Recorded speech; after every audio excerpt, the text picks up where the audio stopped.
대한민국 중심 채널 KBS 1라디오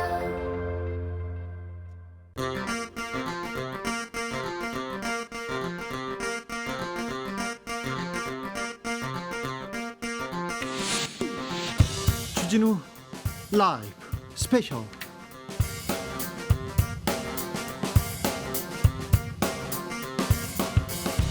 (2021년 11월 13일) 토요일입니다. 안녕하십니까, 주진우입니다. 토요일 이 시간은 일주일 동안 가장 중요한 일을 쫙 정리해드리는 그런 알짜배기 시간입니다. 오늘 방송 특별히 1, 2교시로 나눴습니다. 먼저 1교시는 정치학개론입니다.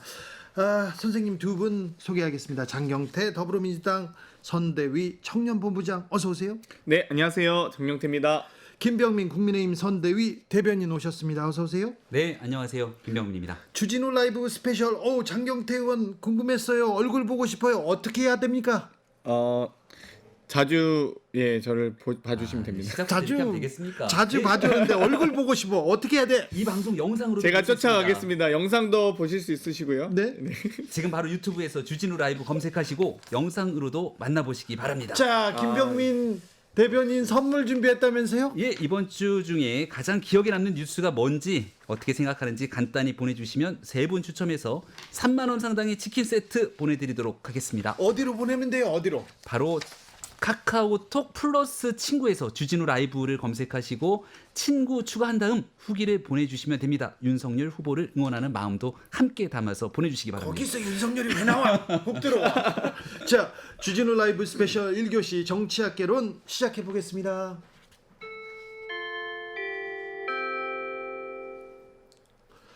김병민 대변인 윤석열 후보와 광주 그리고 봉화마을 다녀오셨어요. 네. 비 맞고 있더라고요, 후보 옆에서. 예, 수요일, 목요일 날씨가 좀 굳었는데요. 비가 내렸다 그쳤다 내렸다 그쳤다를 반복해서 비도 맞았고, 근데 무튼 윤석열 후보가 국민께 약속드렸고 또 5.18 민주묘역을 찾아서 진정성 있는 모습 그리고 진정성 있는 말씀들을 쭉 전하고 왔다고 생각하고요. 같이 함께 갔던 많은 분들께서도 윤석열 후보가 가지고 있었던 국민 통합에 관련된 의지들을 함께 잘 지켜볼 수 있었다고들 얘기를 듣고 왔습니다. 천공 스승이 그날 가라고 했나요? 그런 일이 있겠습니까? 지나갔던 경선 기간에 굉장히 여러 가지 에피소드들이 있었는데 다 많은 일들 다 에피소드로 지나갔다고 생각을 합니다. 왕자 쓰고 가시지 않으셨길 바라고요. 그러니까 저는 광주 가시는 건 좋습니다. 부산 가셔도 좋고요. 그런데 이 전두환 씨에 대한 사과 그리고 개사과 이 부분에 대한 명확한 사과를 하셨어야 되는데 보통 이 잘못을 시인하고 또 사과할 때는 이 잘못을 인정하는 것이 매우 중요한데 전혀 그런 게 없으셨더라고요. 그래서 이 마치 압수수색 영장 청구하듯 이렇게 밀고 들어가는 게 아닌가 이런 좀 의구심은 들었습니다. 진정한 사과를 충분히 얘기를 다 전했고 그리고 기자분들이 이제 묻는 질문들이 있었거든요. 네. 여기에 대해서도 오늘 이 자리로 끝나는 것이 아니라 그 마음을 계속 이어가겠다고 얘기를 했기 때문에 현장에 같이 자리했던 많은 언론 관계자분들께서도 윤석열 후보의 진정성을 느낄 수 있었다는 평가가 아주 지배적이었다고 다시 한번 말씀드립니다. 국민의힘 지지율 상승세, 윤석열 후보 지지율 상승세 계속되고 있습니다. 한층 고무된 듯 자신감이 좀 보이더라고요. 자, 윤석열 후보 배가 더 많이 나온 것 같더라고요. 살이 빠졌다고 얘기를 많이 근데 하던데요. 배를 내밀고 걷잖아요, 사실. 그렇진 않고요. 근데 너무 이제 광폭 행보를 하다 보니까 실제로 한 1, 2kg 정도 살이 빠진 것 같아서 야유였다고 걱정하는 지지자분들이 상당합니다. 그렇습니까? 네. 네. 살은 조금 빠졌지만 지지율은 단단하게 불어나서 굉장히 좀 감사하게 생각하고 있는데 정권 교체를 바라는 국민의 민심이 이제 바야흐로 국민의힘의 후보가 된 윤석열 후보에게 고스란히 모여들고 있다고 생각을 합니다. 민주당이 이 부분에 대해서는 좀 고민이 깊어졌어요. 국민들의 고민과 근심이 더 늘었다고 생각하고요. 이 여러 가지 민생 현안, 노동 이슈, 역사의식, 부재한 후보라는 건 이미 경선 과정에서 많이 검증이 됐던 것 같습니다. 예를 들면 청약 통장도 모르는 민생 현안에 대한 이해도, 그리고 주 120시간 노동이라고 정규직 비정규직이 차이가 없다, 150만 원 적게 받으면 되는 거 아니야 라고 했던 노동 이슈에 대한 이해도가 매우 부족한, 또 윤석열 후보가 네. 좀 금수저는 맞는 것 같아요. 윤봉길 의사와 안중근 의사도 구분하지 못하거나 이한열 열사를 부망쟁의 열사라고 얘기하는 듯한 얘기했던 역사의식의 부재, 심지어 이 5월 정신을 반드시 세우시겠다, 5월 정신이 삐뚤어졌었나요? 이 부분은 참 가실 때마다 설화를 만들고 계셔서 앞으로의 행보, 광폭 행보 정말 기대가 됩니다. 우리 장경태 의원님이 홍영표 의원님을 별로 안 좋아하나 봐요. 왜요? 홍영표 의원님이 5.18 민주유역 참배에서 방명록에 반드이라고 윤석열 후보의 메시지가 똑같이 적었는데 이런 내용들까지 비판하고 나서니까 이런 걸 이제 억지로 깐다. 자, 억가 정치 얘기들이 나오는 홍영표 거고요. 제가 의원님은 얘기를 조금 더 네. 이어가겠습니다. 광주를 찾았고 또 김대중 전 대통령이 노벨 평화상 기념관을 찾고 또 봉하마을을 쭉 찾았는데요. 지금 국민들께서 원하는 시대 정신 한 가지를 뽑으라면 이제 더 이상 좀 편가르기 말도 안 되는 일 가지고 끊임없이 끌어내리기 좀 그만하고 국민 통합 정신을 이뤄서 우리 국민들 먹고 사는 문제 정말 잘 해결했으면 좋겠다는 얘기인데요. 적어도 여기 있는 저희들끼리 이렇게 억가 정치하지 않았으면 좋겠습니다. 그런데 국민 통합을 계속 외쳤어요. 예. 광주에서 봉화마을에서. 그런데 윤석열 후보가 국민 통합을 이룰 수 있을까요? 내가 이겨야 더 뼈 아프게 승리한다 하면서 이렇게 복수, 원수, 전설의 고향 찍는 것 같아서 무서워요 하는 사람들도 있거든요. 그 얘기를 아마 봉하마을에서 한 기자님이 물었던 것 같아요. 네. 그리고 여기에 대해서 윤석열 후보가 정치 보복이란 있을 수 없다. 정치 보복은 정치 공작 아닌가라고 생각해왔던 본인의 평소 소신을 얘기했고요. 대통령이 되고 나서도 국민 통합을 위해서 두 번 다시 이런 정치 보복이 없을 것임을 분명하게 얘기했기 때문에 아마 새로운 대한민국에 대한 기대감을 갖고 계신 분들이라면 윤석열 후보에게 많은 기대감들을 걸 거라고 저는 확신합니다. 노무현 대통령께서 정말 이 고초를 겪으셨을 때 검찰에 의해서 고초를 겪으셨습니다. 이 논두렁 시계 그 부분에 대해서 사과를 하셨으면 참 좋았을 텐데 그 부분에 대한 사과는 전혀 없으시더라고요. 네. 윤석열 후보의 일이 아니기 때문에 봉화마을 갔을 때 윤 후보가 뭐 다른 얘기는 안 하시던가요? 봉화마을에 그 전에 와보신 적 있다고 하시지 않으셨어요? 네, 봉하마을 갔을 때 일단은 이제 차에서 내렸는데 또 현장에 가면 지지자분들도 많이 계시고 네. 또 반대하는 분들도 어디든지 오지 않습니까? 근데 지지하시는 분들의 함성이 좀 컸습니다. 그러니까 다른 데서 보지 못했던 모습을 저는 봤는데요. 윤석열 후보가 걷다가 갑자기 중간에 멈춰서 지지자분들께 여기에 노 전 대통령님을 추모하러 온 곳이기 때문에 목소리 내는 거 제발 좀 자제해달라고 간곡하게 부탁하는 모습을 봤거든요. 그러니까 노무현 전 대통령에 대해서 생전에 애틋한 마음들을 갖고 있었던 게 분명한 것 같았고 얼마 전 한 예능 프로그램에 나와서 그런 사람 또 없습니다라는 노래를 부르면서 마지막 말미에 노 전 대통령 서거 이후 이 노래가 참 많이 생각이 났다 이런 얘기를 하지 않습니까? 네. 평소 갖고 있었던 노무현 전 대통령의 한국 정치에서 있었던 그 정신들 마지막 방명록에 보고 싶습니다라고 하는 내용들처럼 윤석열 후보가 갖고 있었던 그 애잔했던 마음들이 좀 잘 전달되지 않았을까 싶습니다. 윤석열 후보가 정말로 어떤 믿음과 신의의 정치를 할 수 있는 분이라면 노무현 대통령까지 언급하지 않으셔도 됩니다. 문재인 대통령님에 대한 신의만 지키셨어도 이 정도는 아니라고 봅니다. 네. 신의는 사람에게 지키는 게 아니라 국민에 대한 신의를 지키는 일이라고 생각하고요. 문재인 대통령께서 얘기했던 뭐라고 얘기를 했습니까? 이 살아있는 권력에 대해서도 엄정하게 수사하라 이렇게 임명장을 줬던 바로 대통령의 얘기에 맞춰서 살아있는 권력에 대해 엄정하게 수사를 했는데 그 뒤로 돌아왔던 일들을 생각하게 된다면 좀 아쉬운 점들이 많죠. 대검 중수부의 수사를 받다가 노무현 전 대통령이 서거하셨는데요. 네. 대검 중수부의 검사 일원으로 대선 불법 자금, 대선 관련된 수사를 윤석열 검사가 했었고요. 그리고 방명록으로 넘어가서 보고 싶습니다 이렇게 적었더라고요. 예. 길게 적으면 실수할까봐 김병민 옆에서 코치한 거 아니에요? 아 전혀 아니고요. 저는 그 내용을 보면서 굉장히 윤석열 후보가 갖고 있는 진정성 그리고 옆에서 계속 감동하고 막 놀라? 이거 너무하잖아요. 옆에서 막 볼 때마다 놀라?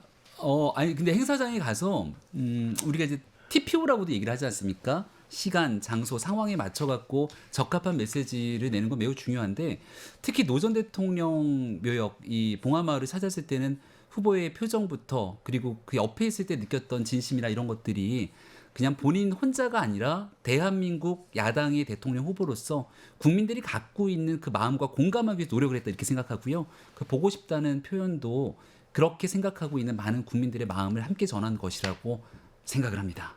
네. 장경태 의원님은 더불어민주당에서 선대위 청년본부장을 맡고 있습니다. 청년 대표로 국회에 오셨고 청년을 위해서 계속해서 공약을 내고 있는데 청년들이 민주당한테 지금은 화났어요. 등을 돌렸어요. 어떻게 해요? 아무래도 이제 청년들이 느끼는 마음들이 조금 있는 것 같습니다. 어찌되었건 이 여러 가지 문재인 정부에서 소득주도 성장이나 뭐 공정 성장 등을 노력해 왔지만 이 코로나 위기 속에서 가장 어려운 또 세대가 20대 2030이거든요. 그렇기 때문에 이 부분에 대해서는 뭐 이 코로나 상황을 고려하더라도 좀 정부가 더욱더 극단에 좀 노력을 해주셨으면 좋겠다, 이런 부분이 있는 것 같고요. 저희도 어찌되었건 이 더불어민주당의 선대위가 발족을 했습니다. 그리고 이 원팀을 이루고 이 앞으로 이 이명박근혜 정권의 재탄생 혹은 적폐의 재창출, 이런 부분을 막기 위해서 저희도 열심히 노력할 예정입니다. 청년의 마음을 잡아야 되는 건 또 국민의힘도 마찬가지예요. 네, 맞습니다. 지금 청년 세대가 갖고 있는 여러 고민들을 해결하기 위해서 이번 대통령 선거에서 각종 정책 공약들, 새로운 정부에서의 비전들도 다 보여줘야 된다고 생각을 하고요. 무엇보다 사실은 제일 고통스러운 일자리 문제, 그리고 두 번째로 열심히 일해도 내 집을 장만하기 어려운 세상이 돼버린 부동산 문제, 두 가지를 풀어내는데 핵심적인 역량을 다 모아야 되지 않겠습니까? 네. 윤석열 후보가 얘기하고 있는 많은 이야기들이 있는데 그 중심에 항상 최우선 순위에는 미래 세대의 주역인 청년들이 있다는 점들을 꼭 말씀을 드립니다. 몰랐어요. 네. 지금까지는 뭐 경선 과정이어서 그런 공약이나 비전 많이 안 보여줬는데 이제는 네. 보여주려고 숨겨놨죠, 일부러. 이제 본격적으로 시작이 되고요. 네. 다시 한번 말씀을 드리면 네. 7월 말에 갑작스럽게 이제 당에 들어오게 됩니다. 네. 근데 정당- 이제 4개월 됐죠. 예, 정당에 들어오기 전까지는 빨리 윤석열 후보 들어오세요 하고 당에 있는 많은 분들이 같이 요청을 했는데 당에 막상 들어가고 나니까 이 견제가 굉장히 상당했었죠. 예. 그러니까 당 안에서 또 당 밖에 있는 민주당 진영에서 거센 공격을 받다 보니까 여기에 대해서 다소 정책 공약에 대한 홍보들이 조금 부족했던 점들이 있었더라도 글쎄요. 이제 본선이 시작되는 만큼 본격적으로 많은 정책 공약들을 국민 앞에 더 열심히 선보이겠습니다. 네. 근데 윤석열 후보가 워낙 당에서 공격을 받았다고 하지만 사실 꽃가마 타고 간 것 아니겠습니까? 꽃가마요? 사실 윤석열 캠프에 계신 분이 저한테 실제로 얘기하시더라고요. 253개 당협위원장 중에 150명 이상이 지지하고 있다. 본인들이 그만큼 경선을 확신한다. 조직선거 가능하다라고 이야기하셨던 게 기억이 나는데요. 이 소위 입당한 지 3개월밖에 안 되는 소위 수습 후보가 이런 당 없어져야 된다라고 얘기할 정도 아니겠습니까? 그러니까 저는 윤석열 후보께서 어찌되었건 대단히 좋은 위치에서, 심지어 입당 과정에서 얼마나 꽃가마라고 하면 당대표에게 일방적으로 통보하고 가셨어요. 당대표가 열심히 호남 일정 챙기겠다, 호남 민심 챙기겠다고 내려가는 중에 일방적으로 통보하고 입당하셨던 정말 그런 부분들 좀 앞으로는 일단 당대표 패싱, 홍준표 패싱, 뭐 이준석 패싱, 홍준표 패싱이랑 이미 원래 선대위 구성할 때도 원래 후보들 간의 이 앙금, 마음의 어떤 경쟁심이 남아있는 것들을 누그러뜨리기 위해서 먼저 만나야 되는데 홍준표 후보보다는 또 김종인 대표를 먼저 언급하실 정도로. 그러니까요. 참. 사실 이준석 대표하고도 조금 이렇게 갈등이 보였었고요. 그리고 다른 후보, 홍준표 후보, 나 비리 대선에 참여 안 된다, 이렇게 돌아앉았습니다. 네. 뭐 언론에서 이 부분에 대해서는 주목하지 않아서 그렇지만 아무튼 윤석열 후보 측에서는 김종인 전 비대위원장만 챙기는 것 같습니다. 선대위 구성 어떻게 됩니까? 그렇지 않고요. 우리가 이제 캠프 때는 국민 캠프였거든요. 그리고 이제 후보로 선출되고 난 다음에 윤석열 후보가 대통령 선거 때는 대한민국 국민 캠프다, 이렇게 얘기를 한 적이 있습니다. 말 그대로 국민 한 사람 한 사람 누구도 소외되지 않도록 모두 함께 손잡고 치르는 선거를 구성하겠다는 아니, 거기 때문에. 그런 말을 했어요? 그런 대한민국 국민 캠프. 그런 말이 안 들려. 개, 사과, 왕자 이런 걸로 제가 조금 더 주술로. 열심히 나와서 이 네. 주진우 라이브로 더 잘 나와야겠다는 생각이 드는데요. 자, 그래서. 그렇게 국민 통합 정신에 맞춰서 선대위를 구성을 할 것이고 조금 결이 다른 사람들이 모여 있을 때 시너지 효과가 나는 것 아니겠습니까? 김종인 위원장이 갖고 있는 굉장히 중요한 정치 현안마다 꿰뚫고 있는 그 경륜과 지혜, 그리고 시대 정신을 통찰하는 능력, 이런 부분들이 윤석열 후보에게 굳건하게 서 있는 국민들의 정권 교체의 의지들과 딱 맞부딪히게 되면 엄청난 시너지 효과가 날 수 있습니다. 김병민, 네. 여기서 하나 묻겠습니다. 통찰과 지혜, 청륜, 이게 아니라 김종인 비대위원장 안 모시면 뒤에 가서 욕하니까 욕하니까 그 사람 잡아야 되는 거 아닙니까? 그러려야 있겠습니까? 진짜입니까? 지난 4.7 보궐선거에서 김종인 위원장이 이끌었던 비상대책위원회로 완벽한 승리, 아니 세상에 서울시 25개 자치구에서 더불어민주당이 한 개 구도 제하지 않고 다 이겼잖아요. 바로 1년 전에 있었던 2020년 4월 15일 총선에서 우리 장경태 의원까지 당선이 될 정도로 이렇게 엄청난 패배를 기록했던 점에 비추어 봤을 때 1년 만에 획기적인 변화를 가져왔던 그게- 실력이 있으신 분이라고 생각합니다. 그게 김종인 대표의 시대 정신과 그리고 그 대표 때문에 당시 이겼다고요? 당을 이끌어왔던 김종인 비상대책위원을 비롯한 이런 애들이 다 결합이 돼 있었던 저는- 건데 다시 정리해서 말씀을 드리면 김종인 위원장뿐 아니라 정권 교체를 위해서 힘을 얹을 수 있는 모든 분들의 손을 잡고 앞으로 선거가 치러질 저는 거라고 이래서 생각합니다. 국민의힘이 안 된다고 말씀드린 겁니다. 사실 저희가 부족한 LH 사태를 비롯한 부동산에 대한 우리가 저희 더불어민주당의 실책도 있었지만 이 안철수 후보를 빼놓고는 얘기할 수가 없습니다. 그 당시 오세훈 후보, 나경 후보에게도 밀렸던 후보 아니겠습니까?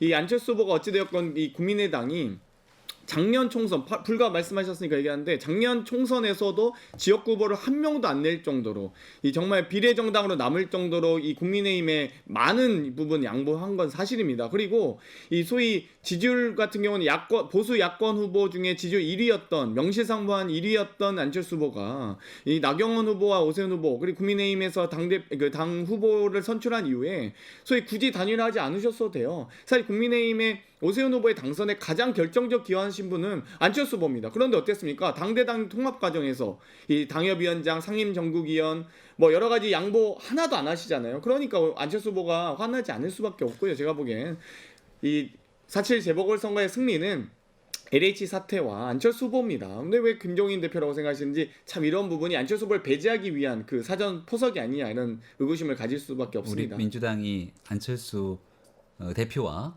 새정치민주연합을 만들고 헤어졌던 과정들을 생각해 보게 된다면 저는 안철수 대표 입장에서 이 민주당에서 얘기하고 있는 일들이 그렇게 썩 반갑지만은 않겠다라는 생각도 문득 듭니다. 자, 김재원 최고위원이 주진우 라이브에 오셔가지고 민주당은 정말 크게 선대위를 꾸리긴 꾸렸는데 의원들 전원을 우겨 넣어가지고 선대위는 안 움직이고 후보 혼자 돌아다니더라 이렇게 지적했는데요. 이렇게 지적하는 사람은 국민의힘뿐만이 아닙니다. 저도 좀 아쉬운 부분이 있습니다. 어찌됐건 저희가 10월 초에 선출을 했는데 한 달 정도 먼저 선출했음에도 불구하고 좀 선대위 구성이 좀 늦어진 부분 좀 아쉽게 생각하는데요. 또 그 반대로 이 국정감사가 민생국감을 만들어야 되는데 저희도 열심히 이번에 이 여러 가지 저 같은 경우는 국토위에서 플랫폼 관련된 여러 가지 갑질들을 조사하다가 어느 순간부터 대장동 특검을 만들더라고요. 그러니까 대장동 국감을 만드시더라고요. 그러니까 민생 국감이 아닌 이 맹탕 국감, 정말 말도 안 되는 돈다발 이런 정말 이런 부분들 좀 국회의원으로서 정말 품위와 어떤 자질을 의심할 정도의 이런 국감을 만드시면서 저는 참 정말 이 어려운 이 코로나 위기를 극복하기 위한 그런 부분을 바라는 국민들의 마음을 정말 사지 못했던 이런 과정을 보면서 저희도 선대를 좀 미뤄왔던 점이 있습니다. 그런데요, 두 후보가 넘어야 할 산이 많은데 아까 장경태 의원이 말씀하셨듯이 대장동 문제 이거 이재명 후보가 돌파해야 됩니다. 극복해야 됩니다. 부동산 문제가 그리고 민생 문제가 가장 큰 화두가 되고 있어요. 지금 문재인 정부를 비판하는 그리고 민주당을 비난하는 이 가장 큰 이유가 거기에 있는데 대장동 이 얘기를 거기 대장동 늪에서 빠져나오지 못하고 있는 것 같습니다. 민주당은. 맞습니다. 이 곽상도 의원이 이 사퇴 처리가 되었습니다. 그러니까 50억을 아드님께서 받으셨어요. 뭐 25살부터 31살까지 근무하신 분이 6년간 근무하시고 50억의 퇴직금을 받는 저희가 뭐 폭로한 것도 아닙니다. 국민의힘의 박수영 의원님께서 곽상도, 최재경, 뭐 권순일, 김수남, 박영수 등에게 50억 클럽이 있다라고 이야기하실 정도로 저희는 대장동에 대한 수사, 검찰과 경찰에 대한 수사가 빨리 이루어졌으면 좋겠고요. 김만배 씨와 남욱 변호사가 이재명 당시 시장과는 도저히 일할 수 없다. 본인 스타일이 아니다. 자꾸 이 개발기획을 환수하려고 하는 노력들 이런 부분들에 대해서 분명히 지적했던 적도 있습니다. 국민의힘이 발의한 정말 개발이 환수법, 도시개발법, 주택법 왜 법안 소위도 안 냈는지 모르겠습니다. 이런 부분들 정말 진정성 있게 국감에서 얘기했던 말씀들을 앞으로 국회에서 차원에서 논의도 빨리 이루어졌으면 좋겠습니다. 김병민 대변인은 항상 좀 심각하게 고민하고 있다가요. 대장동만 나오면은 여유를 찾고 아이고 그러시죠? 그렇다기보다는 국민들의 정서와 이제 맞춰서 말씀을 드릴 수밖에 없는 거죠. 천문학적인 금액이 민간업자에게 돌아가도록 과연 그 당시 지방자치단체 장과 핵심 관계자들이 무슨 일을 했는지 밝히는 건 기본 중에 기본 아니겠습니까? 근데 지금 우리 장경태 의원님 얘기하고 있는 것처럼 민주당 입장에서는 첫 번째 전략이 일단 침대 축구. 그러니까 뭐냐면 최대한 늦출 수 있는 데까지 시간을 끌고 늦추겠다. 네. 왜냐하면 특검을 빨리 받게 되면 특검에 대한 결과가 대선 전에 나올 수도 있거든요. 근데 특검이 들어가더라도 최대한 뒤늦게 들어가서 여기에 대해 지금 얘기하는 것처럼 이 물타기로 일관하고 오히려 말도 안 되는 정치 공세를 끌고 가다 보면 대통령 선거를 넘길 수 있지 않겠는가 이렇게 고민하는 것 같다는 생각이 드는데요. 그 대표적인 게 민주당에서 특검에 대해서 완전히 완강히 거부하다가 최근에는 입장과 기류가 좀 바뀐 것 같습니다. 근데 제 문제는 국민들께서 이를 지켜보고 있으면서 다 아신다는 거죠. 어느 내용들이 진실이고 여기에 대해서 밝혀야 될 문제가 있는 건데 지역적인 얘기들을 다 끄집어내서 물을 타고 이 사건에 대한 진실을 덮으려고 하는 것 아닌지 이런 의혹이 커지게 된다면 결국은 특검에 대한 문제로 끝나는 것이 아니라 이게 바로 내년 3월 9일 대통령 선거에서 표심으로 그대로 연결된다. 그래서 이 늪을 빠져나오지 않게 되는 순간 대통령 선거가 어렵다는 걸 이재명 후보가 인지해야 됩니다. 이렇게 이제 물타기 특검 또 시간 끌기 특검 이런 부분들은 좀 안 된다고 봅니다. 만약 여당이 그걸 받겠다고 얘기를 하는 순간 사실 검찰과 경찰 수사하지 않을 수사 의지가 꺾이거든요. 그렇기 때문에 저희는 수사하기를 바라고 있고요. 제대로 된 수사가 있는 이후에 혹은 또 미진한 부분이 있다면 특검도 검토할 수 있다고 봅니다만 지금 여러 가지 저축은행 당시에 이 전 국민의 서민의 소중한 이 돈이 들어갔던 저축은행 부실 수사 이 부분은 저희도 이제 지난 월요일에 예금보험공사도 다녀오긴 했습니다만 이 여러 가지 수사 과정에서 용인 PF 다양한 이제 PF들이 이제 부실 채권들이 있었는데요. 용인 PF 700억 규모였는데도 수사하고 순천 PF 400억 규모였는데도 수사했습니다. 왜 대장동 PF 당시 대검 중수 이과장이었던 윤석열 검사가 이 대장동 PF 1,800억에 이르는 이 거대한 금액에 대해서는 왜 수사 대상에서 제외시켰는지 이 부분 직무유기가 아닌지 앞으로 살펴볼 필요가 있다고 봅니다. 저는 검찰이 제대로 수사해 주시고요. 만약 더 검찰이 또 수사 의지가 또 전관 이유를 하신다면 특검도 검토할 수 있다 이렇게 말씀드리겠습니다. 윤석열 후보도 넘어야 할 산이 많습니다. 지금 네. 12개 수사와 감사를 받고 있다 이런 내용도 나왔는데 고발사주 의혹은 눈앞에 다가와 있고요. 그리고 김건희 씨 관련된 각종 의혹들 이 문제는 빨리 해결하는 게 네. 윤석열 후보한테 낫지 않을까요? 그러니까 지금 12개의 수사 감사 등을 얘기했는데 그러다 보니까 정치 탄압 얘기가 계속 나올 수밖에 없는 상황이겠죠. 왜냐하면 지난날 2019년도에 정말 정의로운 검사의 상징으로 그 전에는 서울중앙지검장 그리고 검찰총장으로 임명했던 게 바로 더불어민주당과 문재인 정부였고 그 당시에 인사검증을 통해서 나왔던 많은 내용들이 있는데 그 뒤로 조국 전 장관과 같이 맞부딪히면서 현 정부와 다른 길을 걷게 되니까 그때부터 윤석열 검찰총장을 끌어내리기 위한 무수히 많은 일들이 일어난 것 아닙니까? 아니, 가장 대표적인 케이스 중에 자 이게 지금 이 네. 김병민의 단독 드립을 시작한 거거든요. 여기서 잘라줘야 되는데 자 그래서 레퍼토리 또 시작했어요. 그래요. 아우 참 고발사주, 네. 고발사주만 하더라도 그렇지 고발사주. 예, 고발사주만 하더라도 윤석열 후보가 여기 연결돼 있다고 하는 어떤 객관적인 물증도 어떤 증언도 하나도 나온 바가 없습니다. 아니 손준성 검사가 네. 바로 윤석열 손준성 총장이 검사가 바로 미치잖아요. 추미애 전 장관이 고백했던 것처럼 그 당시 토론에서 아마 이 얘기를 했던 것 같은데 당시 여권과 청와대에 비호가 있었다라고 해서 이낙연 당시 후보와 막 설전을 벌였던 거 다 기억하실 겁니다. 그래서 윤석열 후보가 평상시에 잘 알고 지내면서 인사를 했던 분이 아니라 그 당시 수요일 밤에 대학살이라 불릴 정도로 쫙 윤석열 사단이 정리되고 들어왔던 인사. 김건희 씨 관련 의혹들은 논문이나 허위 학력이나 그리고 또 다른 부분에 대해서는 빨리 정리하는 게. 그러니까 여기에 대해서도 각종 맡아도 음해성 얘기들이 참 많이 나오고 있는데 사실이 아닌 내용들을 언급하면서 가짜 뉴스가 나왔던 것도 많이 있고요. 또 지금 현재 후보 배우자로서 이제 활동을 아직 전면에 나서지 않다 보니까 각종 여러 가지 정치 공세에 시달리고 있는 것은 아닌가 싶은데요.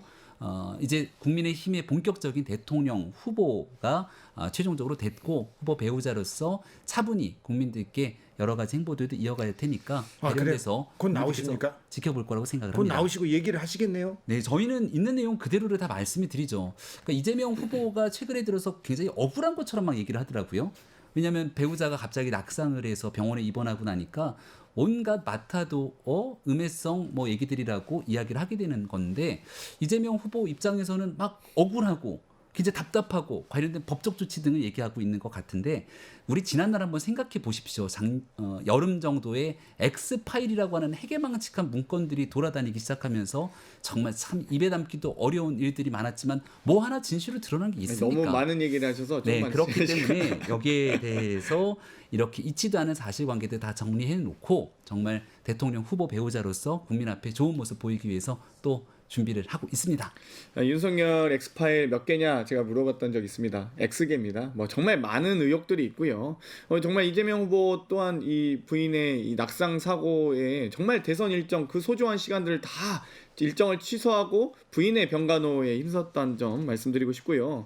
이런 점에서 여러 가지 이 의혹이 워낙 많은 후보다 보니까 홍준표 후보께서도 심지어 이 비리 대선에 관여하지 않겠다라고 하시는 겁니다. 예를 들면 저희도 항상 윤석열 캠프 관계자분들이 왜 민주당에서 홍준표 후보는 공격하지 않고 윤석열 후보 공격하느냐는 말을 많이 하셨어요. 근데 솔직히 말해서 홍준표 후보 저희도 조사했습니다. 근데 홍준표 후보 부인이 뭐 도이치모터스 주가 조작에 관여했다거나 홍준표 장모께서 이 양평의 땅을 800억의 개발이익을 받았거나 이런 의혹들이 없습니다. 홍준표 후보에 대한 의혹이 있었으면 저희가 얘기했겠죠. 윤석열 후보에 대한 의혹들이 워낙 많다 보니까 저희가 그 부분에 대해서 말씀드렸던 거고요. 계속적으로 이 여러 가지 고발 사주 이런 부분들 말씀하시는데 사실 손준성 검사가 이 수사정보 정책관, 소위 검찰총장의 국정원장이라 할 정도로 오른팔 아니었습니까? 이 부분에 대해서는 이 법원에서도 법무부 이 추미애 장관이 하셨던 이 징계위에 대해서 이 사실 징계가 오히려 약소하다. 오히려 징계를 더욱더 강력하게 했어야 된다. 판사 사찰 같은 경우는 이 손준성 수사정보 정책관 당시 검사가 그러니까 지금도 검사시죠. 이분이 실제로 이 판사를 사찰했던 부분에 대해서 일정 부분 인정하고 있습니다. 여러 가지 이 검언 유착 채널A 기자와의 했던 검언 유착 관련된 부분도 이 수사 방해, 감찰 방해 했던 부분도 일정 부분 인정하지 않았습니까? 법원의 판결이 나왔습니다. 그렇기 때문에 저희가 이 부분 얘기한 거고요. 심지어 검찰에서도 이 손준성 검사를 통해서 이 김웅 의원에게 당시 김웅 후보에게 전달되었던 이 고발장, 고발 사주가 전달되었던 것이 검사가 관여한 정황이 인정돼서 공수처로 이관된 사안 아닙니까? 그러니까 아니 검찰과 법원이 인정한 사안에 대해서 인정하지 않으시면서 대장동 의혹에 대해서 이재명 후보가 관여된 게 뭐가 있습니까? 이 부분 전혀 본인들의 이 뇌피셜로 의혹만 제기하시면서 전혀 이 관계된 바가 없음에도 불구하고 이 연관을 시키시는데 최소한 법원과 검찰이 인정한 사안에 대해서는 전직 또 검사 출신 아니십니까? 정말 저는 오히려 윤석열 전 검사에 대해서 전관 이유가 있는 건 아닌가라는 의혹이 있을 정도로 철저하게 수사가 됐으면 좋겠습니다. 사실관계 두 개만 딱 바로 잡으면요. 손준성 검사에 대해서 구속영장이 기각됐죠. 이 구속영장이 기각된 것에 분명한 이유가 있는 건데 고발장을 누가 작성했는지에 대해서조차 특정하지 못했던 사안이기 때문에 수사가 단계를 거쳐가는 것 아니겠습니까? 고발장을 누가 작성했는지도 모르고 있는 상태에서 손준성 검사가 김웅 의원에게 보냈다는 것도 확정적으로 언급하지 못하고 있는 상태에서 어떻게 윤석열 검찰총장 당시를 끌어낼 수 있는 것인지 여기에 대한 의구심을 제기하는 거죠. 만약 검사가 고발장을 야당한테 넘겨서 고발해달라 그런 일이 있었다면 이거는 심각한 거죠. 그러니까 가정에 대한 언급을 하시고 있는 건데요. 그런 일들이 없도록 하기 위해서 수사가 철저하게 이루어져야 된다고 얘기를 하고 있는 것이고요. 물어보면 만약 그렇다면 심각한 거죠. 만약 그렇다면 만약 검사가 정치에 개입했다. 검사가 정치에 개입했다. 이거는 심각한 문제 아닙니까? 검사가 정치에 개입한 문제는 굉장히 문제가 있는 내용입니다만 바로 잡아야죠. 지금 나오고 있는 상황들이 자칫 잘못 해석되게 되면은 지금 현재 그 손준성 검사가 여기서 김웅 의원에게 있는 문건을 만들어서 보낸 것을 특정하는 것처럼 얘기를 하고 있는 것이지 않습니까? 그래서 이런 우려에 대한 내용들을 섞어서 말하기 전에 가장 기초적인 사실관계를 좀 매듭짓고 가야 돼요. 매듭져야 돼요. 그러니까 그래서 수사를 빨리 해야 된다니까요. 윤석열 후보가 김웅 의원을 고발해야 된다고 생각해. 왜 김웅이 거짓말하고 준성이가 그랬다고 오락가락하고 선택적 기억 상실에 아마 윤석열 후보가 김웅 의원을 고발하면 국민의힘의 의원을 고발했다는 문제 때문에 더 큰 뉴스가 되지 않을까 싶은데요. 여기에 대해서는 아무튼 지금 있는 거의 모든 공수처의 수사력을 동원해서 수사를 하고 있음에도 불구하고 제대로 된 진실을 밝히지 못하면서 정치 공세만 거듭되고 있는 건데요.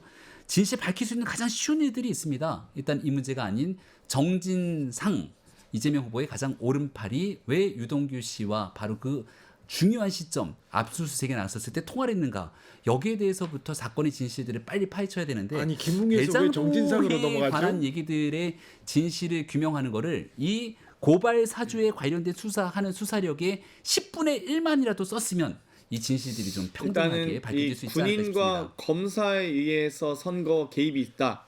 정말 우리 대한민국의 민주주의 역사에 정말 오점들이 많이 있는데요. 군인에 의한 정치 개입, 또 검사에 의한 정치 개입 이런 부분이 있는데 군인과 이 검사는 정치 개입을 했을 경우에 선거법 위반이 아닙니다. 이 형법상 선거 방해죄라고 해서 징역 10년의 아주 엄중한 처벌을 받는 사안이라는 점 말씀드리고 싶고요.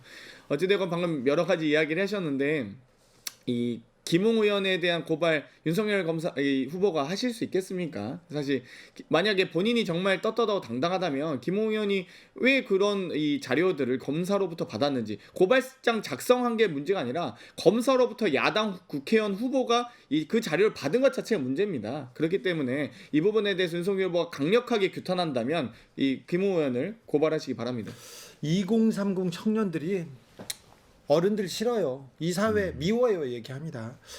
정치는 혐오스러워요 이렇게 얘기를 하는데 이 대선에서 청년들한테 좀 희망을 줄 수 있을까요? 윤석열 후보가 청년들한테 비전을 줄 수 있을까요? 이재명 후보가 청년들한테 꿈을 심어줄 수 있을까요? 이 부분에 대해서 굉장히 좀 고민이 큽니다. 두 분들은 청년 정치를 했고 청년들을 많이 만나온 입장이기 때문에 이 얘기에 대해서 좀 명확히 해줬으면 좋겠습니다. 윤석열 후보가 청년한테 비전을 줄 수 있습니까? 네, 저는 줄 수 있을 거라고 확신합니다. 왜 지금까지는 하나도 안 줬어요?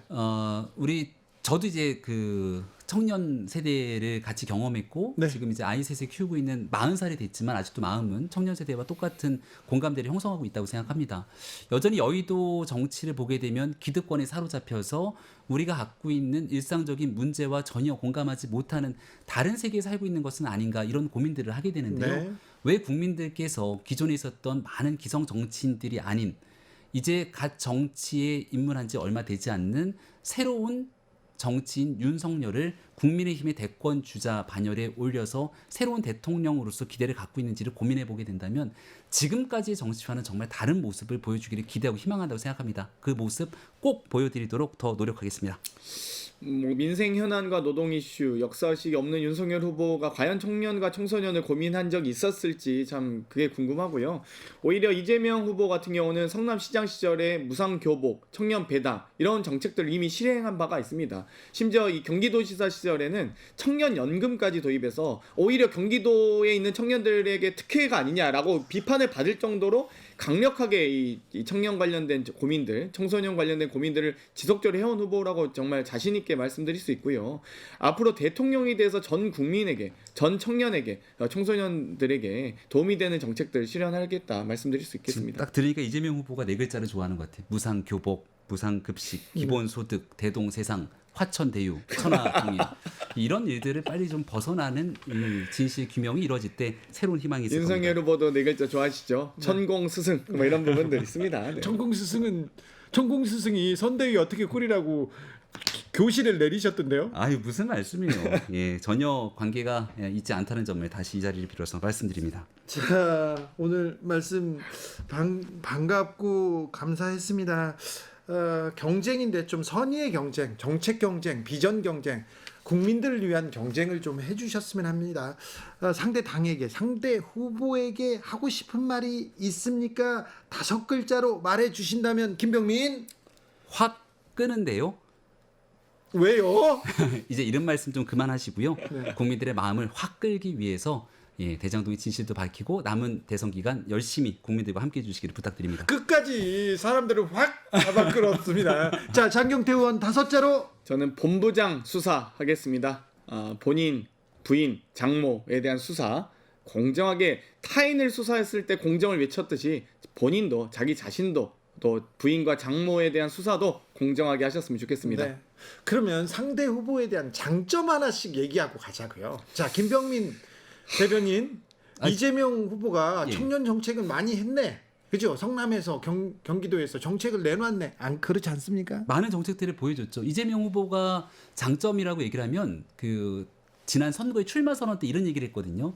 이 사람이 가고자 하는 미래를 보이려면 그 사람이 걸어왔던 길을 봐라. 그래서 내가 이런 것들을 다 하지 않았는가 해서 본인이 걸어갈 미래를 봐달라고 했는데 그때까지는 좋은 줄 알았지만 보니까 그 뒤로 화천대유 천화동인 대장동이 나와서 이런 성남 네, 알겠습니다. 칭찬하대요. 근데 바로 장경태 의원 칭찬 한번 해줘요. 윤석열 후보에 대한 칭찬을 정말 저 방금 정말 이렇게 좀 당황스럽게 질문하셔서 고민했는데 한 게 없는 게 그나마 다행이다. 윤석열 후보가 그동안 민생, 역사, 노동에 대한 뭔가를 했다면 큰일 날 뻔했다 이런 생각이 들었습니다. 전 국민에게 120시간 노동을 했으면 이 하루에 20시간씩 6일을 노동해도 다 할 수 없는 시간인데 정말 아무것도 하지 않아서 다행입니다. 앞으로 대통령이 후보로서도 아무것도 안 하시길 바랍니다. 전반전 뜨거웠습니다. 두 분 한 번 더 나오셔야 되겠어. 네, 그렇죠? 네, 뭐 거리만 주면 바로 우리 김병민 대변인께서는 열심히 또 저는 주진우 화천대유를 라이브에 얘기하시고 스페셜이 있는 줄 몰랐어요. 네. 이렇게 좋은 코너가 있는 줄 알았으면 다음에 우리 장경태 의원님이 또 한번 꼭 좀 불러주십시오. 알겠습니다. 오늘 두 분 감사했습니다. 네, 고맙습니다. 감사합니다. 라이브 스페셜 정치학개론 여기에서 마치겠습니다. 장경태, 김병민, 장경태 두 분 감사합니다.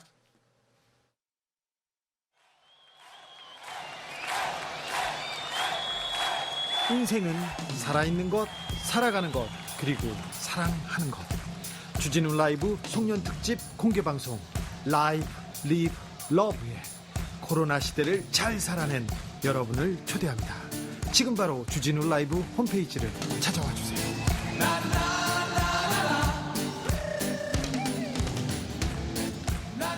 주진우 라이브 스페셜 이어가도록 하겠습니다. 쉬는 시간 끝났습니다. 다시 앉으십시오. 정숙해 주십시오. 떠든 사람 누구야? 이름 적어 놓으십시오. 자, 2교시는 철학개론 시간입니다.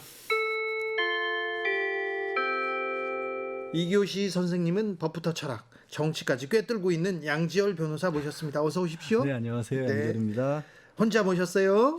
사람이 굉장히 중요한 것 같아요. 네. 그러니까 주기진하고 둘이만 있으니까 네. 벌써 이렇게 제가 스스로 지적으로 변하는 것 같습니다. 그렇습니까? 네, 아우. 박지훈 변호사가 없으니까 왜 그렇네요? 이렇게 안정감이 드는지 모르겠어요. 네. 그렇죠. 네.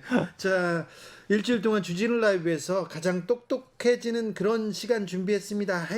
하이라이트로 조금 모셨습니다. 네, 목요일 코너 책의 맛. 이번 주 작품은 시몬 비젠탈의 모든 용서는 아름다운가, 용서받을 자격 그리고 용서받을 권리에 대해서 이야기를 나눠봤는데요. 이걸 다시 왔습니다. 네, 용서, 사과에 대한 깊은 성찰 나눠본 목요일 코너 책의 맛 하이라이트 부분 잠깐 듣고 오겠습니다. 이 시몬 비젠탈은 나치 헌터로 아주 매우 유명하죠. 중요한 네, 매우 아주 중요한 역할을 이분 했죠. 관련해서 영화도 몇 편 나왔어요. 네, 맞아요. 이 우리가 잘 아는 그 아히만부터 네. 시작해서 1100년 가까이 나치를 끝까지 추적해서 그 응징을 한 사람으로 유명합니다. 아니 법정에 세운 숫자가 그렇죠. 1100명이니까 그러니까 법정에 세운 숫자가 굉장히 많이 잡아낸 네. 거죠. 이분은 우크라이나계 유태인이었는데 유대인입니다. 주변 사람들이 거의 대부분 죽었어요. 죽었는데 혼자 살아남았다가 그래서 유태 학살 책임자 그리고 유태 학살에 그 관여했던 사람들을 하나씩 둘씩 쫓아다니면서 그 사람을 법정에 세우고 역사 바로 세우기를 합니다. 센터도 만들고요. 그렇습니다. 96가지 산 이유도 아마 끝까지 추적하기 위해서가 아니었나 네.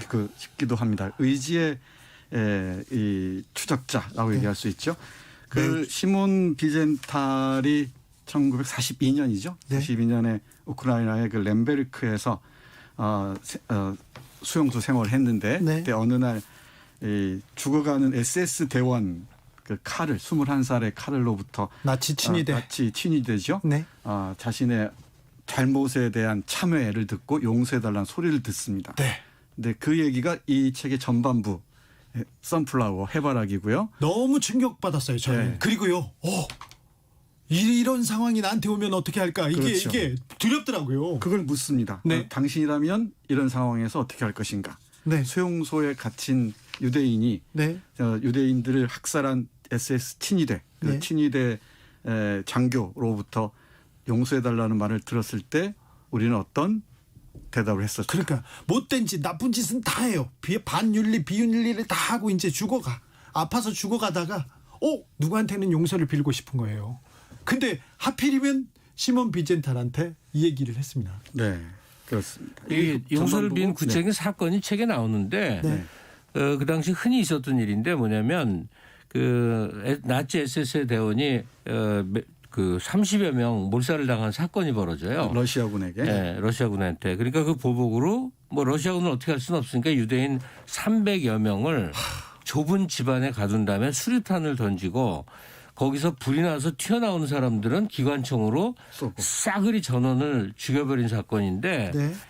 그 총질을 해댔던 21살의 청년이 이제 부상을 당해서 거의 죽어가기 전에 네. 아무리 생각해도 마음이 걸리니까 아무나 유대인 유대인은 그냥 죄수예요. 아무 죄를 지지 않았는데 유대인이라는 게 죄예요. 네. 그래서 이 노역 나갈 때 한 명 끌어다가 좀 내가 말 좀 하게 해달라 해서 그 얘기를 들은 건데 그 얘기를 들은 시몬 비젠탈이 전쟁이 끝나고 이렇게 나치 전범들을 추적하는 과정에 60년대에 해바라기라는 제목의 에세이를 한 권 내는 거예요. 네. 크지 않은 책입니다. 네. 두껍지 않아요. 근데 이 에세이가 정말 많은 반향을 불러일으키니까 이 에세이를 읽고 자기가 느낀 생각 구체적으로는 뭐냐면 시몬 비젠탈은 용서를 구하는 SS 대원을 아무 얘기하지 않고 즉 용서하지 않았다는 것이죠. 네. 나왔는데 그 행위가 옳은가. 또 시몬 비젠탈이 계속 스스로 자문하고 있는 나라면 어떻게 했을까 당신이라면 어떻게 했을까 여기에 대한 각종의 의견 세계 석학이라든지 종교지도라든지 50여 명이 각종 글을 쓴 거를 묶어서 한 권의 책으로 낸 게 바로 모든 용서는 아름다운가라는 제목의 책인 거죠. 네. 이분의 많은 책들이 사람들한테 큰 울림을 줬는데 그 책들 중에서도 뭐 가장 손꼽히는 책입니다. 네. 그리고 이 책은 미국이나 유럽에서 학생들의 토론 시간에 많이 네. 활용이 된답니다. 네. 저는 오늘 이 책을 선정하면서 우리 학교 교육에서도 네. 많은 그 토론 교재 또는 책으로 활용됐으면 어떨까 그런 생각을 했습니다. 네. 그리고 이 2부가 심포지움이라고 해서 우리 김 선생님 말씀하신 대로 53명, 53명의 주로 종교인들 그리고 언론인들, 학자들, 작가들 쭉 자기 의견을 피력해 놨는데 네. 종교인들은 주로 뭐 용서해야 된다. 달라이라마 경우 있지는 말되 그렇죠. 용서를 하자. 용서를 하자. 뭐 그런 얘기고. 그런 쪽이고 특히 유대에게 속한 사람들은 용서할 수 없다라고 얘기를 쭉 하는 게 주류를 이룹니다. 근데 저도 묻고 싶은 건 우리 이 방송 들으시는 청취자 여러분들께서 한번 대답해 보셨으면 좋겠어요. 이렇게 그 못된 반인륜적인 상상할 수 없는 그 죄를 지은 자가 죽어가는 마당에 굳이 유대인 한 명 불러서 자기 참여를 하고 용서해 달라고 할 때 나라면 어떻게 했을 것인가. 그러니까 오늘 얘기는 모든 용서는 아름다운가라는 제목의 시몬 비젠탈의 책을 얘기하고 있습니다만 한국인에게 이 책은 굉장히 이제 각별할 수밖에 없습니다. 네. 얼마 전에 노태우 전 대통령이 사망했습니다. 사과 한마디 없이. 노 전 대통령은 비교적 사죄 표시를 한 쪽이죠. 그래도 직접 안 했고요. 전두환 전 대통령은 아무것도 안 전혀 하고 안 하죠. 있습니다. 그리고 다른 분들도 있고요. 지금 또 광주를 두고도 사과에 대한 얘기가 의미가 계속 이렇게 사과와 용서 이걸 어떻게 해야 될지 이게 고민됩니다. 네, 그러니까 우리 근대사에서 크게 한 세 덩어리 정도를 봐야 되는데 하나는 우리 국토를 강제로 침탈해서 온갖 이 착취, 수탈, 강제 노동을 시킨 일본과의 관계에서 우리가 어떤 입장을 취할 것이냐. 네. 그렇죠. 저쪽은 뭐 잘했다고 하는 거고 우리 도와줬다고 말하니 뭐 용서는 바랄 것도 없고 참여하지 않는 사회에게 용서는 바랄 것도 없는데 우리 입장이 어떨 것이냐가 하나 있고 해방공간과 6.25까지 이어지는 시기에 벌어진 대량 살상, 양민학살이 있었어요. 네. 뭐 대표적으로 4.3 같은 경우에는 그 비젠탈이 쓴 유태인들 상황과 크게 다르지 않거든요. 몇만 명, 3만 명 이상이 마을마다 그냥 집단 학살을 당하는데 내가 그 마을 주민이었다면 이 나치들에 의해서 학살된 유대인들 상황과 크게 다르지 않은 상황을 우리도 겪은 거예요. 네. 그다음에 이제 5.18 광주로 대표되는 이 독재 권력을 유지하기 위한 국가 폭력으로서의 역사가 있는데 이 가해자들이 아주 그대로 지금도 남아서 권력을 휘두르거나 그와 연관된 사람들이란 말이죠. 그렇죠. 이분은 어떻게 할 것이냐. 일본의 경우는 뭐 용서를 빌거나 참여하는커녕 자신의 그 행위가 잘했다고 얘기하고 한국을 도와줬다는 거 아니에요? 오히려 조롱거리로 네. 삼지 않습니까? 거기 동조하는 사람이 네. 한국에도 있다는 게 좀 안타깝고. 그렇습니다. 그리고 그게 이 광복 이후에도 그대로 이어지는 게 아닌가 싶고요.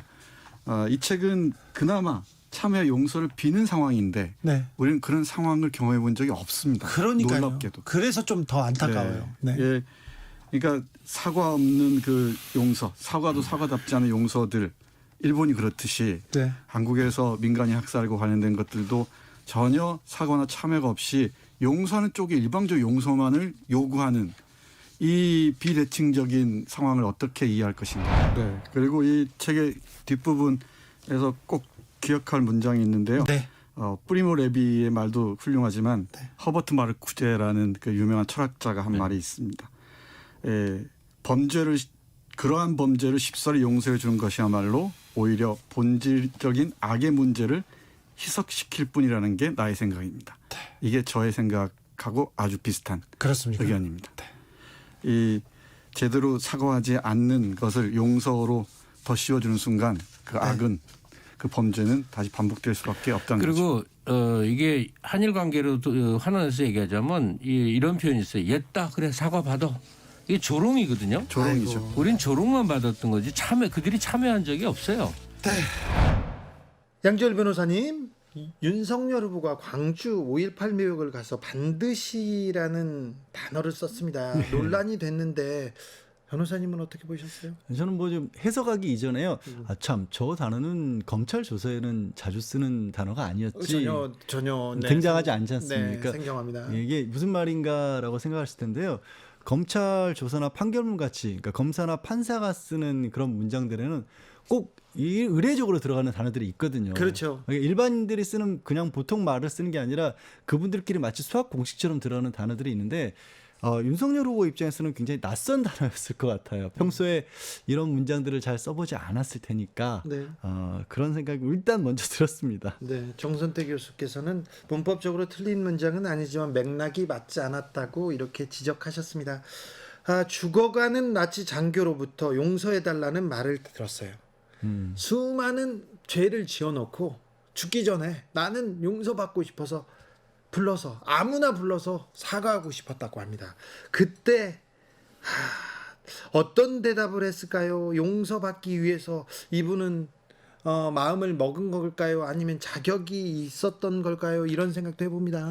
굉장히 이기적이라는 생각이 저는 들어요. 네. 죽어가는 순간에 자신의 마음의 마음의 짐만은 덜고 싶었던 게 아닌가. 네. 그런데 그걸 하기 위해서 필요한 전제 조건이 있죠. 우리 흔히 하는 얘기 있잖아요.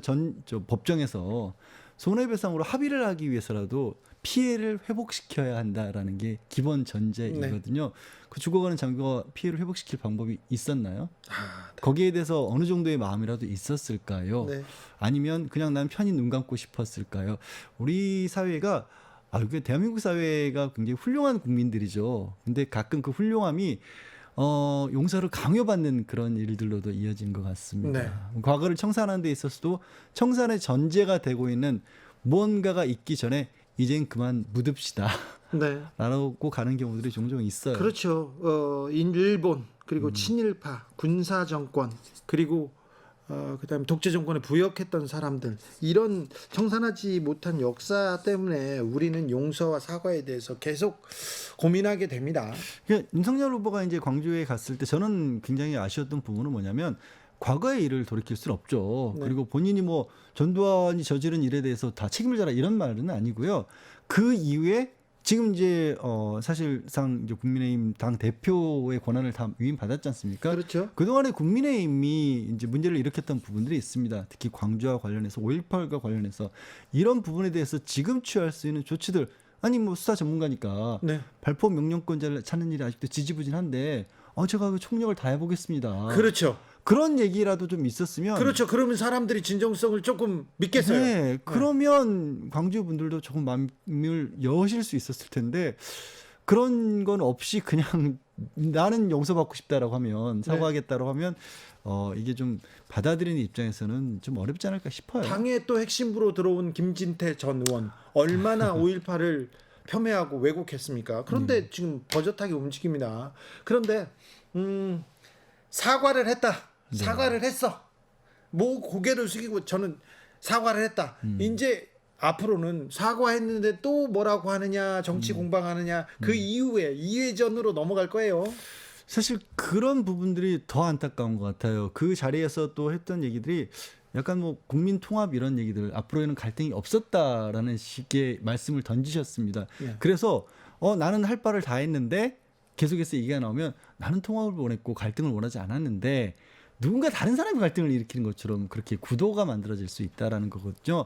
그렇게까지 생각하지 않으셨겠지만 혹시라도 그런 식으로 나오신다면 그건 있어서는 안 된다. 제가 말씀드린 것처럼 사과의 전제 조건이 되는 부분들, 우리 어렸을 때 혼나면 뭐 선생님이나 부모님이 뭘 잘못해서 사과하다 하는데 뭘 왜 미안하다고 하는데 네. 물어보잖아요. 꼭 물어봐요. 저 네. 싫었어요 그거. 그렇죠. 네. 굉장히 뜨끔하잖아요. 네.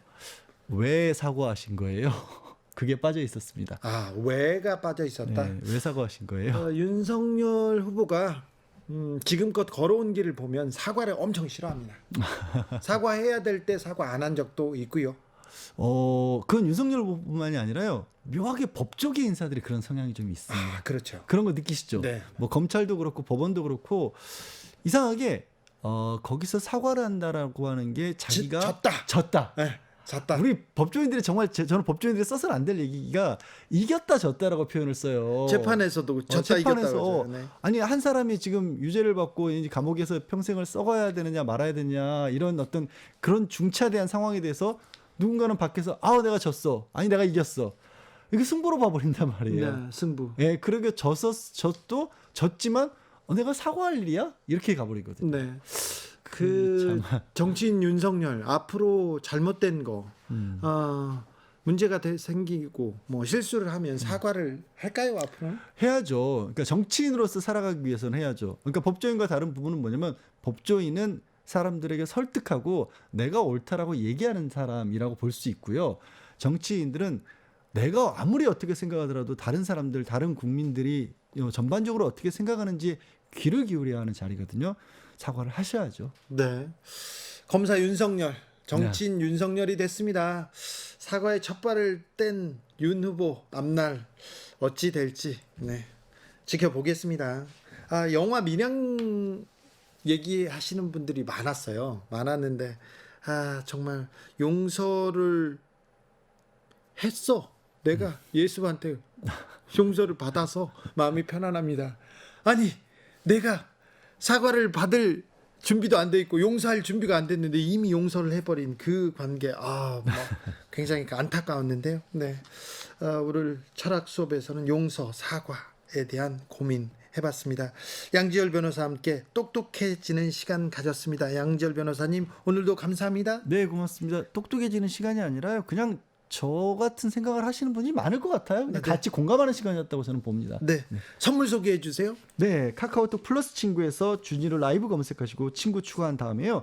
이번 주 중 가장 기억에 남은 뉴스가 뭔지 어떻게 생각하는지 간단히 보내주시면 3분 추첨해서 3만 원 상당 치킨 세트 보내드리도록 하겠습니다. 양지열 변호사 감사합니다. 주진우 라이브 스페셜 여기서 인사드리겠습니다. 저는 다음 주 월요일 오후 5시 5분에 돌아옵니다. 지금까지 주진우였습니다.